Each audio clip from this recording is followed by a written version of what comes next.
బడ్జెట్ను ప్రవేశపెట్టడం నాకు దక్కిన గౌరవంగా భావిస్తున్నాను. కానీ ఆర్థిక విధ్వంసకర పరిస్థితుల్లో బడ్జెట్ ప్రవేశపెట్టడం అంటే ఎంతో క్లిష్టతరమైన అంశంగానే పరిగణిస్తున్నాం. క్లిష్టతరం అని ఎందుకు అంటున్నామంటే ప్రతి శాఖలోనూ ఆర్థిక అరాచకం చేశారు.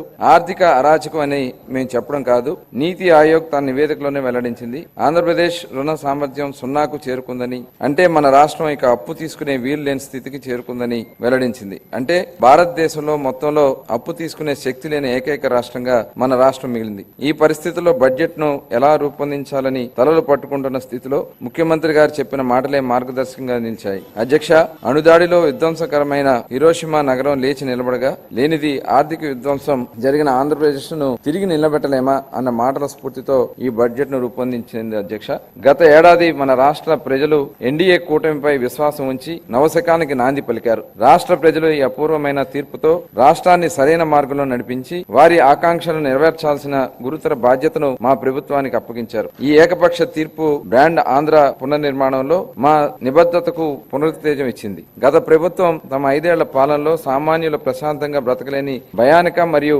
అభద్రతా వాతావరణాన్ని సృష్టించింది. గత పాలకులు పాలన అంతా నిర్లక్ష్యం, విధ్వంసం ముందడుగు వేశారు. రాష్ట్ర విభజన తర్వాత అన్ని ఇబ్బందులు ఎదురైనా 2014-19 మధ్య కాలంలో మన రాష్ట్రం మునుపెన్నడూ చూడని రెండంకెల వృద్ధిని సాధించడమే కాక ప్రజల ఆకాంక్షలు నెరవేర్చింది. అయితే 2019లో వచ్చిన ప్రభుత్వం రాష్ట్ర పురోభివృద్ధికి అడ్డుకట్ట వేసింది. వారి చర్యలతో రాష్ట్ర అభివృద్ధి పురోగమన బాట నుండి తిరోగమన బాట పట్టింది. ప్రజాస్వామ్య వ్యవస్థలు దెబ్బతిన్నాయి. పరిశ్రమలను రాష్ట్రం నుంచి తరిమేశారు. యువత దిక్కుతోచని స్థితిలో వెళ్లింది. రాష్ట్ర ఆర్థిక వ్యవస్థ కుదేలైంది. ప్రజా సంక్షేమాన్ని మర్చి కక్ష సాధింపు రాజకీయాలు, ప్రతిపక్ష నోడు మూయించడం పైనే గత ప్రభుత్వం దృష్టి సారించింది. ప్రజాస్వామ్యంలో ప్రభుత్వ మార్పు అనేది ఒక సాధారణమైన విషయం. అయితే గత 5 ఏళ్ల అవినీతి, అసమర్థ పాలనలో ఎదుర్కొన్న కష్ట నష్టాల తర్వాత 2024 రాష్ట్ర ప్రజలు తమ జీవితాల గురించే కాకుండా వారి పిల్లల భవిష్యత్తు కూడా ఆలోచించి ఇచ్చినది ఈ అద్భుతమైన తీర్పు. 93% సీట్లు, 57% ఓట్లు, అసాధారణ మెజార్టీతో ప్రజలు వారి పిల్లల భవిష్యత్తు మరియు సంరక్షణ బాధ్యతలను మా ప్రభుత్వానికి అప్పగించారు. మా ప్రభుత్వం అధికారం చేపట్టిన తర్వాత